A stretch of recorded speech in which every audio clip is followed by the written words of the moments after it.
ಒಂದು ವಾರದಿಂದ ಮಲ್ಲಿಗೆ ತೋಟಕ್ಕೆ ನೀರು ನೀಡ್ತಾ ಇಲ್ಲ. ನಾವು ಹೂವನ್ನು ಹೆಚ್ಚು ಮಾಡೋದು ಹೇಗೆ ಅಂತ ಹೇಳುವ ಬಗ್ಗೆ ಒಂದು ಮಾಹಿತಿ ಕೊಡ್ತೇವೆ. ಹೀಗೆ ಮೊಗ್ಗು ಹಿಡಿದ್ರೆ ತುಂಬ ಹೂ ಆಗ್ತಾ ಉಂಟು ಅಂತ ಅರ್ಥ. ಆ್ಯಕ್ಚುಲಿ ಇನ್ನು ತುಂಬ ಫಂಕ್ಷನ್ ಎಲ್ಲ ಸ್ಟಾರ್ಟ್ ಆಗ್ತದೆ ಏಪ್ರಿಲಲ್ಲಿ, ಆಗ ಸ್ವಲ್ಪ ರೇಟ್ ಆಗುವ ಸಾಧ್ಯತೆ ಉಂಟು.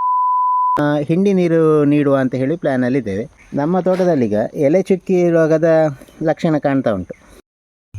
ಇದು ಆ್ಯಕ್ಚುಲಿ ಇವತ್ತಿಗೆ 1 ದಿವಸ ಆಗ್ತದೆ ನೆನೆಸಿಟ್ಟು.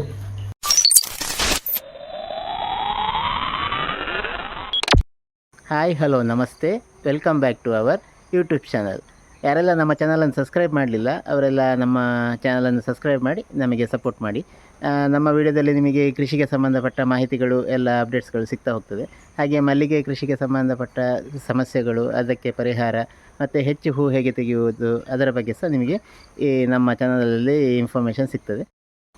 ಇವತ್ತಿನ ವಿಡಿಯೋದಲ್ಲಿ ನಾವು ಮಲ್ಲಿಗೆ ಗಿಡಕ್ಕೆ ಈಗ ನಾವು ಬುಡಕ್ಕೆ ಹಾಕಿ ಈಗ ಸಾಧಾರಣ 1.5 ತಿಂಗಳಾಗ್ತಾ ಬಂತು. ನಮಗೆ ಸಾಧಾರಣ ಎವರೇಜ್ ಆಗಿ ಒಂದು 3 ಚೆಂಡು ಹೂ ಆಗ್ತಾ ಉಂಟು, 2ರಿಂದ 3 ಚೆಂಡು ಹೂ ಆಗ್ತಾ ಉಂಟು. ಆದರೆ ಈಗ ರೇಟ್ ಸ್ವಲ್ಪ ಕಮ್ಮಿ ಮಲ್ಲಿಗೆಗೆ, 380, 400, 500, 650 ಆ ರೇಂಜಲ್ಲೇ ಉಂಟು. ಆದರೆ ಇನ್ನು ಏಪ್ರಿಲಲ್ಲಿ ಸ್ವಲ್ಪ ರೇಟ್ ಜಾಸ್ತಿ ಆಗುವ ನಿರೀಕ್ಷೆ ಉಂಟು. ಅದಕ್ಕೆ ನಾವು ಹೂವನ್ನು ಹೆಚ್ಚು ಮಾಡೋದು ಹೇಗೆ ಅಂತ ಹೇಳುವ ಬಗ್ಗೆ ಒಂದು ಮಾಹಿತಿ ಕೊಡ್ತೇವೆ. ಅಥವಾ ಪುಂಡಿ ನೀರು ಅಂತ ಹೇಳ್ತೇವೆ ನಾವು ತುಳುವಲ್ಲಿ. ಅದನ್ನು ಕೊಡುವ ಸರಿಯಾದ ಕ್ರಮ ಯಾವುದು, ಯಾವುದೆಲ್ಲ ಹಿಂಡಿಯನ್ನು ನೀಡಬೇಕು ಅದರ ಬಗ್ಗೆ ಈ ವಿಡಿಯೋದಲ್ಲಿ ನಾವು ತಿಳಿಸ್ತೇವೆ. ಹೀಗೆ ಮೊಗ್ಗು ಹಿಡಿದ್ರೆ ತುಂಬ ಹೂ ಆಗ್ತಾ ಉಂಟು ಅಂತ ಅರ್ಥ. ಆ್ಯಕ್ಚುಲಿ ಇನ್ನು ಸಹ ನಮಗೆ ಒಂದು 2-3 ದಿವಸದಲ್ಲಿ ಹೂ ಸಿಗ್ತದೆ ಅಂತ ಹೇಳಿ ಅರ್ಥ.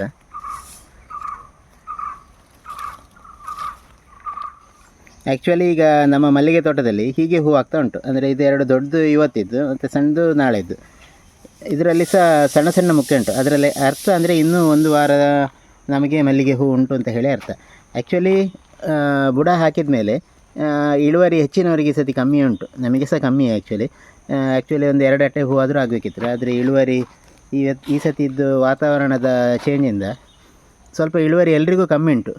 ಆಮೇಲೆ ನಾವೀಗ ಹಿಂಡಿ ನೀರು ನೀಡುವ ಪ್ಲ್ಯಾನಲ್ಲಿದ್ದೇವೆ. ಅಂದರೆ ಇನ್ನು ನೆಕ್ಸ್ಟು ಒಂದು 10 ದಿವಸದಲ್ಲಿ ತುಂಬ ಫಂಕ್ಷನ್ ಎಲ್ಲ ಸ್ಟಾರ್ಟ್ ಆಗ್ತದೆ ಏಪ್ರಿಲಲ್ಲಿ, ಆಗ ಸ್ವಲ್ಪ ರೇಟ್ ಆಗುವ ಸಾಧ್ಯತೆ ಉಂಟು. ಅದಕ್ಕೆ ನಾವು ಹಿಂಡಿ ನೀರು ನೀಡುವ ಅಂತ ಹೇಳಿ ಪ್ಲ್ಯಾನಲ್ಲಿದ್ದೇವೆ.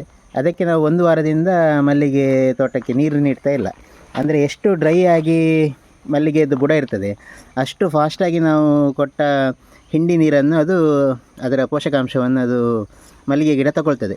ಹಿಂಡಿ ನೀರು ನೀಡಿ ಆದಮೇಲೆ ಆ್ಯಕ್ಚುಲಿ ಅದಕ್ಕೆ ಸರಿ ನೀರು ಕೊಡಬೇಕಾದಾದ್ಮೇಲೆ, ಅಂದರೆ ನಾವು 1 ವಾರದಿಂದ ನೀರು ಕೊಟ್ಟೇ ಇರೋದಿಲ್ಲಲ್ಲ, ಆಗ ಒಂದು 2 ಕೊಡಪಾನ ಅಂದರೆ 15ರಿಂದ 20 ಲೀಟ್ರ್ ನೀರು ಕೊಟ್ಟರೆ ಒಮ್ಮೆ ಆ್ಯಕ್ಚುಲಿ ಜಾಸ್ತಿ ಆಗ್ತದೆ. ಒಂದು 6ರಿಂದ 7 ಲೀಟ್ರ್ ಕೊಟ್ಟರೆ ಸಾಕಾಗ್ತದೆ. ಅದು ಗಿಡದ ಮೇಲೆ ಡಿಪೆಂಡ್ ಆಗಿದೆ. ಸ್ವಲ್ಪ ದೊಡ್ಡದಿದ್ದರೆ ಸ್ವಲ್ಪ ಜಾಸ್ತಿ ಕೊಡಬೇಕಷ್ಟೇ.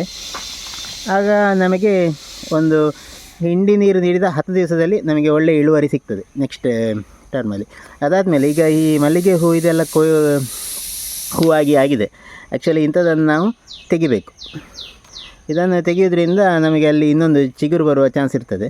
ಮತ್ತು ಅದು ಇಂಥ ಪಾರ್ಟ್ಸ್ಗಳಿದ್ದರೆ ಹುಳದ ಬಾಧೆ ಸಹ ಸ್ಟಾರ್ಟ್ ಆಗ್ತದೆ. ಮತ್ತು ನಮ್ಮ ತೋಟದಲ್ಲೀಗ ಎಲೆ ಚುಕ್ಕಿ ರೋಗದ ಲಕ್ಷಣ ಕಾಣ್ತಾ ಉಂಟು. ಹಾಗೆ ಕೆಲವರ ಮಲ್ಲಿಗೆ ತೋಟದಲ್ಲಿ ಬೇರೆ ಬೇರೆ ಸಮಸ್ಯೆ ಇರ್ತದೆ. ಅಂಥ ಸಮಸ್ಯೆಗಳನ್ನು ನಮಗೆ ಕಮೆಂಟಲ್ಲಿ ತಿಳಿಸಿ. ಅದಕ್ಕೆ ನಾವು ಸರಿಯಾದ ಮಾಹಿತಿಯನ್ನು ಜಾನ್ ಅವರಿಂದ ಪಡ್ಕೊಂಡು ನೆಕ್ಸ್ಟ್ ವಿಡಿಯೋದಲ್ಲಿ ನಾವು ತಿಳಿಸ್ತೇವೆ.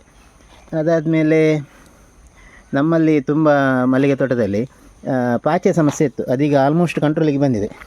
ನಮ್ಮ ಮುಂಚಿನ ವಿಡಿಯೋದಲ್ಲಿ ನೀವು ನೋಡಿರ್ಬೋದು ಪಾಚಿ ಎಷ್ಟು ಬಾಧಿತವಾಗಿ, ಅಂದರೆ ಎಲೆವರೆಗೆ ಬಂದಿತ್ತು. ಈಗ ಅದು ಫುಲ್ ಕಂಟ್ರೋಲ್ ಬಂದಿದೆ. ನಾವು ಬುಡ ಹಾಕುವಾಗ ಹರಳು ಹಿಂಡಿ ನೀಡಿತ್ತು, ರೂಟ್ ಗ್ರ್ಯಾನೋಲ್ಸ್ ನೀಡಿತ್ತು, ಟ್ರೈಕೋಡರ್ಮಾ ನೀಡಿತ್ತು ಯಾವುದಕ್ಕೆ ಗೊಬ್ಬರಕ್ಕೆ. ಅದಾದಮೇಲೆ ಕೈಬೇವು ಹಿಂಡಿ ಸಹ ನೀಡಿತ್ತು. ಈಗ ನಾವು ಹಿಂಡಿಯನ್ನು ಬದಲಿಸ್ತಾ ಇದ್ದೇವೆ. ಅಂದರೆ ಲಾಸ್ಟ್ ಟೈಮ್ ನೀಡಿದ ಹಿಂಡಿಯನ್ನು ನಾವು ಪುನಃ ನೀಡಬಾರ್ದು, ಸ್ವಲ್ಪ ಚೇಂಜ್ ಮಾಡಿ ನೀಡಬೇಕು. ಆದ್ದರಿಂದ ನಾವು ನೆಲಕಡಲೆ ಹಿಂಡಿ ಮತ್ತು ಕಹಿಬೇವು ಹಿಂಡಿಯನ್ನು ಮಿಕ್ಸ್ ಮಾಡಿ ಕೊಡ್ತಾಯಿದ್ದೇವೆ. ಹೆಚ್ಚಿನವರ ಮಲ್ಲಿಗೆ ತೋಟದಲ್ಲಿ ಈಗ ಕೊಟ್ಟು ರೋಗ ಅಂತ ಹೇಳ್ತಾರೆ. ಅಂದರೆ ಈ ಕೊಟ್ಟು ಕಟ್ಟೋದು ಅಂತ ಮಲ್ಲಿಗೆ ಹೂ ನಮ್ಮ ಇದರಲ್ಲಿ ಇಲ್ಲ, ಅದಷ್ಟು ಕಾಣ್ತಾ ಇಲ್ಲ ನನಗೆ. ಆದರೆ ನಮ್ಮ ಪರಿಸರದಲ್ಲಿ ಕೆಲವರು ಹೇಳಿದರು ಕೊಟ್ಟು ರೋಗದ ಸಮಸ್ಯೆ ಉಂಟು ಅಂತ, ಶಂಕ ಹುಳದ ಸಮಸ್ಯೆ ಉಂಟು ಅಂತ ಹೇಳ್ತಾರೆ ಕೆಲವರು. ಅದಕ್ಕೆಲ್ಲ ಹೇಗೆ ಕಂಟ್ರೋಲ್ ಮಾಡೋದು, ಅದರ ನಿಯಂತ್ರಣ ಹೇಗೆ ಹೇಳುವ ಬಗ್ಗೆ ಈ ಮಾಹಿತಿಯನ್ನು ನಾವು ನಮ್ಮ ರೈತ ಮಿತ್ರರಾದಂಥ ಜಾನ್ ಅವರಿಂದ ಪಡೆದು ತಿಳಿಯುವ ನೆಕ್ಸ್ಟ್ ವಿಡಿಯೋದಲ್ಲಿ. ನಿಮಗೆ ಎಂತೆಲ್ಲ ಸಮಸ್ಯೆ ಉಂಟು ಮಲ್ಲಿಗೆ ತೋಟದಲ್ಲಿ ಅದನ್ನು ನಮಗೆ ಕಮೆಂಟಲ್ಲಿ ತಿಳಿಸಿ. ನಾವು ಜಾನ್ ಅವರಿಂದ ಮಾಹಿತಿ ಪಡೆದು ನೆಕ್ಸ್ಟ್ ವಿಡಿಯೋದಲ್ಲಿ ನಾವು ಅದರ ಬಗ್ಗೆ ಮಾಹಿತಿಯನ್ನು ನೀಡ್ತೇವೆ. ಹೆಚ್ಚಿನವರು ಗೊಬ್ಬರ ನೀರು, ಹಿಂಡಿ ನೀರು ಅಥವಾ ಗೊಬ್ಬರ ನೀರು ನೀಡುವಾಗ ಮೇಲಿನಿಂದ ನೀಡ್ತಾರೆ. ಮೇಲೆ ಗಿಡದ ಮೇಲಿಂದ ನೀಡುವಾಗ ಎಂತಾಗ್ತದೆ ಅಂದರೆ ಹೇಳಿದರೆ, ಈ ಗಿಡದ ಈ ಪಾಟ್ಗಳಿಗೆಲ್ಲ ಆ್ಯಕ್ಚುಲಿ ಗೊಬ್ಬರ ನಿಂತು ಅಲ್ಲಿ ಎಂತ ಹೇಳ್ತಾರೆ ಅದಕ್ಕೆ ಪಾಚಿ ಆಗುವ ಸಾಧ್ಯತೆ ಇರ್ತದೆ. ಆ್ಯಕ್ಚುಲಿ ನಾವು ಮುಂಚೆ ಹಾಗೆ ನೀಡ್ತಿತ್ತು, ಆದರೆ ನಮಗೀಗ ಸಿಕ್ಕ ಮಾಹಿತಿ ಪ್ರಕಾರ ಗಿಡವನ್ನು ಎತ್ತಿ ಬುಡಕ್ಕೆ ಡೈರೆಕ್ಟಾಗಿ ನೀಡಬೇಕು ಅಂತ ಹೇಳ್ತಾರೆ. ಮತ್ತು ಈಗ ನಮ್ಮ ಬುಡ ಅಷ್ಟೊಂದು ಹಾರ್ಡಿಲ್ಲ, ಅಂದರೆ ಸ್ಮೂತ್ ಉಂಟು, ಅದರಿಂದ ಒಕ್ಕಬೇಕು ಅಂತಿಲ್ಲ. ಅಂದರೆ ಇಲ್ಲಿದ್ದರೆ ಒಂದು ಕೋಲ್ ಹಾಕಿ ಸ್ವಲ್ಪ ಸಡಿಲ ಮಾಡಿ ಆಮೇಲೆ ಗೊಬ್ಬರ ನೀರು ಕೊಟ್ಟರೆ ಸೀದಾ ಡೈರೆಕ್ಟಾಗಿ ಮಲ್ಲಿಗೆಯದ್ದು ಬೇರಿಗೆ ಸಿಗ್ತದೆ ಅಂತ ಹೇಳುವ ಒಂದು ಉದ್ದೇಶ. ಒಕ್ಕುವಾಗ ನೋಡಬೇಕು, ಅಂದರೆ ಮಲ್ಲಿಗೆ ಗಿಡದ ಬೇರಿಗೆ ಬೆಟ್ಟಾಗಬಾರ್ದು. ಮತ್ತು ಜಾನವರು ಹೇಳಿದ ಪ್ರಕಾರ ಲಾಸ್ಟ್ ವಿಡಿಯೋದಲ್ಲಿ ನಾವು ಗ್ರ್ಯಾನ್ಯುವಲ್ಸ್, ರೂಟ್ ಹಾರ್ಮೋ, ಅದಾದಮೇಲೆ ಟ್ರೈಕೋಡರ್ಮ ಅದನ್ನೆಲ್ಲ ನೀಡಿದ್ರಿಂದ ನಮಗೆ ಅಂದರೆ ಒಮ್ಮೆಲೇ ತುಂಬ ಹೂ ಆಗೋದಿಲ್ಲ, ಆದರೆ ನಿರಂತರವಾಗಿ ಆಗ್ತಾ ಇರ್ತದೆ. ಒಂದು 2 ಚೆಂಡು 3 ಚೆಂಡು ಹೂ ಆಗ್ತವೇ ಇರ್ತದೆ. ರೇಟ್ ಕಮ್ಮಿ ಆಗಲಿ ಜಾಸ್ತಿ ಆಗಲಿ ಇಳುವರಿ ಅಂತೂ ಕಮ್ಮಿ ಆಗೋದಿಲ್ಲ. ಅಂದರೆ ಕೆಲವರಿಗೆ ಒಮ್ಮೆಲೇ 10 ಚೆಂಡು 20 ಚೆಂಡು ಹೂ ಆಗ್ತದೆ, ಆಮೇಲೆ ಒಂದು ವಾರ ಹೂ ಇರುವುದಿಲ್ಲ. ನಮಗೆ ಆ ಪರಿಸ್ಥಿತಿ ಈ ಸತಿ ಬರಲಿಲ್ಲ. ನಾವು ನೆಲಕಡಲೆ ಹಿಂಡಿಯನ್ನು ಮತ್ತು ಕವಿಬೇವು ಹಿಂಡಿಯನ್ನು ನೆನೆಸಿಟ್ಟಿದ್ದೇವೆ. ಆ್ಯಕ್ಚುಲಿ ನಿನ್ನೆ ನೆನೆಸಿಟ್ಟಿದ್ದೇವೆ. ಅದು ಹೇಗೆ ನೆನೆಸಿಟ್ಟಿದ್ದೇವೆ ಅಂತ ನಾನು ತೋರಿಸ್ತೇನೆ ಈಗ. ಇದು ಆ್ಯಕ್ಚುಲಿ ಇವತ್ತಿಗೆ 1 ದಿವಸ ಆಗ್ತದೆ ನೆನೆಸಿಟ್ಟು. ಇದರಲ್ಲಿ ನೆಲಕಡಲೆ ಹಿಂಡಿ ಮತ್ತು ಕೈಬೇವು ಹಿಂಡಿಯನ್ನು ಹಾಕಿದ್ದೇವೆ. ಇದು ಎಲ್ಲ ಶಾಪ್ಗಳಲ್ಲಿ ಸಿಗ್ತದೆ, ನಮಗೆ ಫರ್ಟಿಲೈಸರ್ ಅಂಗಡಿಗಳಲ್ಲಿ ಸಿಗ್ತದೆ. ಇದನ್ನು ನಾವು ಡೈರೆಕ್ಟ್ ನೀರಲ್ಲಿ ನೆನೆಸಿದಲ್ಲ, ಗೋಮೂತ್ರದಲ್ಲಿ ನೆನೆಸಿದ್ದದು. ಇದು 2 ದಿವಸ ಇಲ್ಲಿದ್ದರೆ 1.5 ದಿವಸ ನೆನೆಸಿದರೆ ಸಾಕು. ಇದನ್ನು ಇವತ್ತು ನಾವು ಸಾಯಂಕಾಲ ಮಲ್ಲಿಗೆ ಗಿಡಕ್ಕೆ ನೀಡ್ತೇವೆ. ಅದರ ನಂತರ ನೀರು ನೀಡಬೇಕು. ಇದನ್ನು ಫುಲ್ ಡ್ರಮ್ ಮಾಡಬೇಕು. ಈಗ ಇದರಲ್ಲಿ ಒಂದು ಅರ್ಧ ಡ್ರಮ್ ಉಂಟು, ಅಂದರೆ ಒಂದು 15 ಲೀಟ್ರ್ ಉಂಟು. ಇದನ್ನು 30 ಲೀಟ್ರ್ ಮಾಡಿ 30-35 ಲೀಟ್ರ್ ಮಾಡಿ ಮಲ್ಲಿಗೆ ಗಿಡಕ್ಕೆ ನೀಡಬೇಕು. ಮತ್ತು ಇದರಲ್ಲಿ ಯಾವುದು ಪಚ್ಚೆ ಪೌಡರ್ ಆಗಲಿ ಯಾವುದೇ ಒಂದು ಕೆಮಿಕಲನ್ನು ಈ ಹಿಂಡಿಗೆ ಮಿಕ್ಸ್ ಮಾಡಬಾರ್ದು.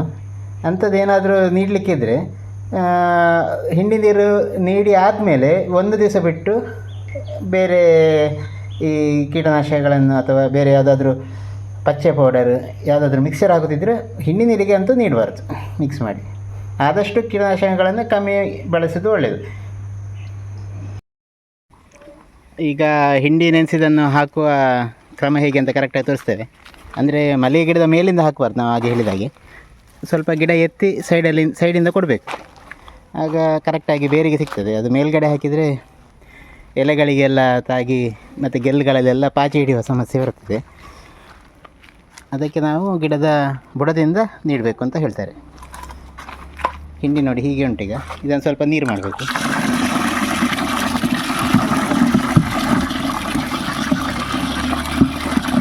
ಎಷ್ಟು ನೀರು ಮಾಡಿ ಕೊಡ್ತೇವೆ ಅಷ್ಟು ಒಳ್ಳೆಯದು.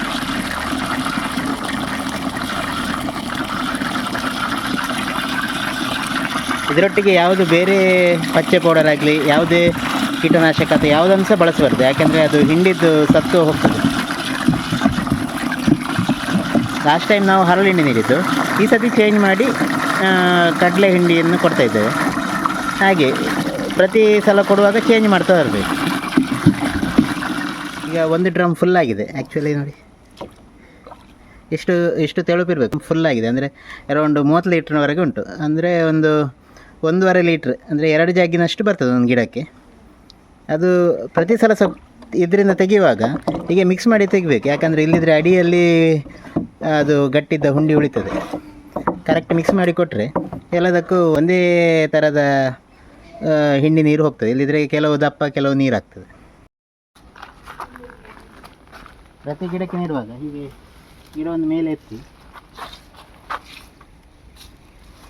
ಅದರ ಬುಡ ಫುಲ್ಲು ಒದ್ದೆ ಆಗುವಾಗ ಮಾಡಬೇಕು.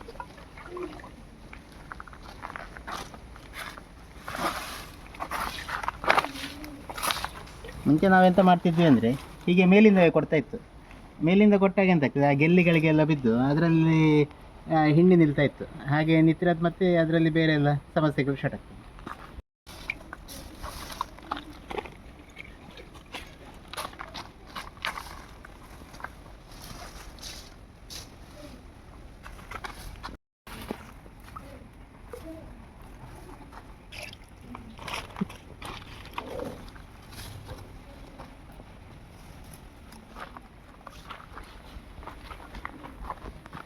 ತುಂಬ ದೊಡ್ಡ ಗಿಡ ಇದ್ದಲ್ಲಿ ಅದು ಅಡಿಯಿಂದ ಎತ್ತಲಿಕ್ಕೆ ಆಗೋದಿಲ್ಲ. ಹಾಗೆ ಹೀಗೆ ಓಪನ್ ಮಾಡಿ ಮಿಡ್ಲಲ್ಲೇ ಹೀಗೆ ನೆಡಬೇಕು.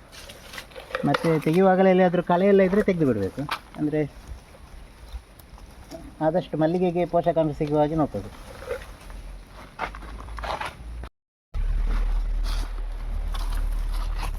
ಮತ್ತು ಬುಡ ತುಂಬ ಗಟ್ಟಿ ಇದ್ದರೆ ಅದನ್ನು ಬುಡವನ್ನು ಸ್ವಲ್ಪ ಒಕ್ಕಿ ಕೋಲಿಂದ ಒಕ್ಕಿ ಹಿಂಡಿ ನೀರು ಕೊಡಬೇಕು. ಆಗ ಬೇರಿನ ಅಂದರೆ ಮಲ್ಲಿಗೆದು ಬೇರಿಗೆ ಡೈರೆಕ್ಟ್ ಸಿಗ್ತದೆ ಅಂತ.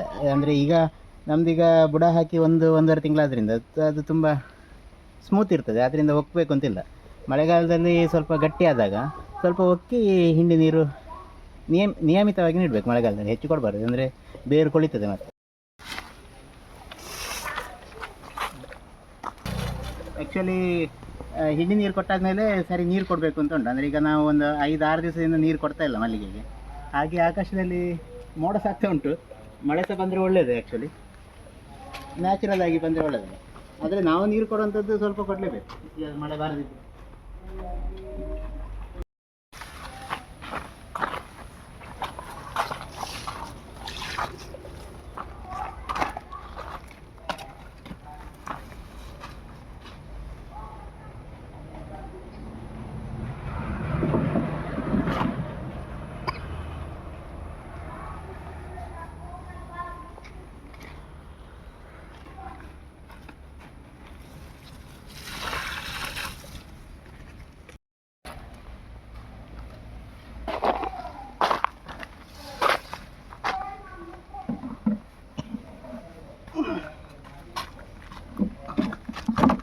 ಈಗ ಆ್ಯಕ್ಚುಲಿ ಅರ್ಧ ಖಾಲಿ ಆಯಿತು. ಇನ್ನು ಮಲ್ಲಿಗೆ ಗಿಡದ ಹತ್ತಿರವೇ ತಂದು ಹಾಕೋದು.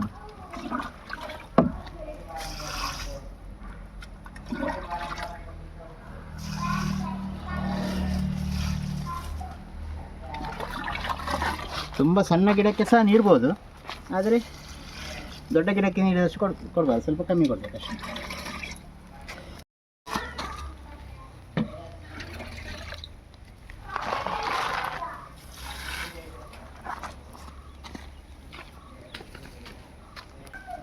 ಸಿಗ್ತದೆ ಮಲ್ಲಿಗೆ ಬುಡದಲ್ಲಿ ಇಂಥ ಕಳೆಗಳು ಆಗ್ತಾ ಇರ್ತದೆ. ಅಂದರೆ ನಾವು ಡೈಲಿ ಹೂ ಕೊಯ್ಯುವಾಗ ಸಹ ನೋಡ್ತಾ ಇರ್ತೇವೆ, ಅದು ಸಹ ಕಣ್ತಪ್ಪಿಸಿ ಇಂಥದ್ದು ಇರ್ತದೆ. ಇದು ಆ್ಯಕ್ಚುಲಿ ನೆಲನಲ್ಲಿ ಅಂತ ಹೇಳಿ ಇದರಲ್ಲಿ ಎಲ್ಲ ಪದಾರ್ಥ ಮಾಡ್ತಾರೆ ಆ್ಯಕ್ಚುಲಿ.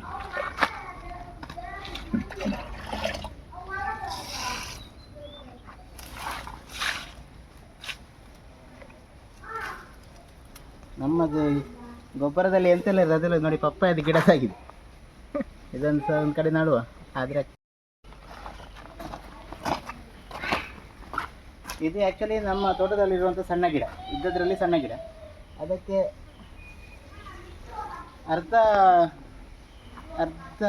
ಚೊಂಬು ನೀರಿದೆ ಸಾಕು ಹಿಂಗೆ.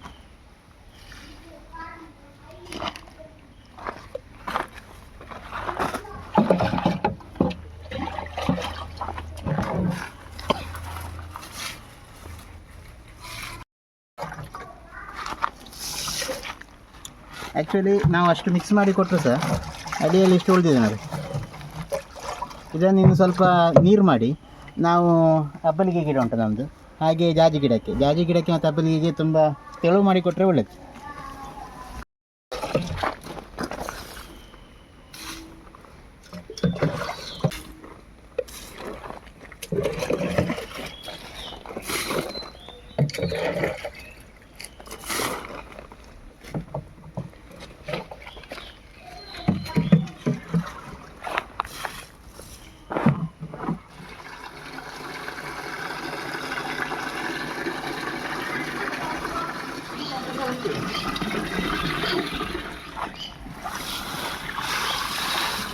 ಆ್ಯಕ್ಚುಲಿ ಹಿಂಡಿ ನೀರು ಕೊಟ್ಟಾದಮೇಲೆ ಮಲ್ಲಿಗೆಗೆ ನೀರು ಹಾಕೋದ್ರಿಂದ ಅದು ಬೇರು ಸ್ವಲ್ಪ ಬೇಗ ಹೀರ್ಕೊಳ್ತದೆ.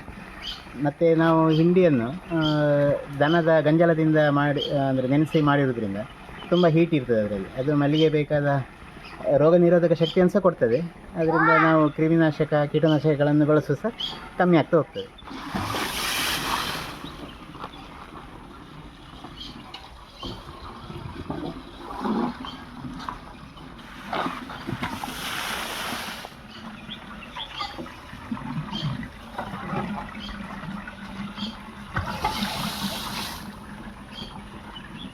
ವಿಡಿಯೋದಲ್ಲಿ ಮೊದಲು ಹೇಳಿದಾಗೆ ನಮ್ಮಲ್ಲಿ ಕೆಂಪು ಚುಕ್ಕಿ ರೋಗದ್ದು ಲಕ್ಷಣ ಉಂಟು ಆ್ಯಕ್ಚುಲಿ. ಅದಕ್ಕೆ ಪರಿಹಾರವನ್ನು ನಾವು ಜಾನ್ ಅವರಿಂದ ಪಡ್ಕೊಳ್ಳುವ. ಹಾಗೆ ನಿಮ್ಮ ತೋಟದಲ್ಲಿ ಸಹ ಬೇರೆ ಎಂತಾದರೂ ಸಮಸ್ಯೆ ಇದ್ದರೆ ನಮಗೆ ಈ ವಿಡಿಯೋದ ಕಮೆಂಟಲ್ಲಿ ಎಲ್ಲರೂ ತಿಳಿಸಿ. ನಾವು ನೆಕ್ಸ್ಟ್ ವಿಡಿಯೋದಲ್ಲಿ ಅದಕ್ಕೆ ಜಾನ್ ಅವರಿಂದ ಪರಿಹಾರವನ್ನು ಕೇಳಿ ಪಡ್ಕೊಳ್ಳುವ. ಇದಾಗಿತ್ತು ಮಲ್ಲಿಗೆ ಗಿಡಕ್ಕೆ ಹಿಂಡಿ ನೀರು ನೀಡುವ ಬಗ್ಗೆ ಒಂದು ಸಣ್ಣ ಮಾಹಿತಿಯ ವಿಡಿಯೋ ಆಗಿತ್ತು. ನಿಮಗೆ ಈ ವಿಡಿಯೋ ಇಷ್ಟ ಆಗಿದ್ದಲ್ಲಿ ನಮ್ಮ ವಿಡಿಯೋಗೆ ಒಂದು ಲೈಕ್ ಕೊಡಿ, ಹಾಗೆ ಕಮೆಂಟ್ ಮಾಡಿ, ಹಾಗೆ ನಮ್ಮ ಚಾನಲ್ಗೆ ಸಬ್ಸ್ಕ್ರೈಬ್ ಮಾಡಿ ನಮಗೆ ಸಪೋರ್ಟ್ ಮಾಡಿ. ನಮ್ಮ ಕೊನೆ ತನಕ ನೋಡಿದ್ದಕ್ಕೆ ಧನ್ಯವಾದಗಳು. Thank you, welcome. ನೆಕ್ಸ್ಟ್ ವಿಡಿಯೋದಲ್ಲಿ ಸಿಗುವ. ಅಂಟಿಲ್ ದೆನ್ ಬಾಯ್.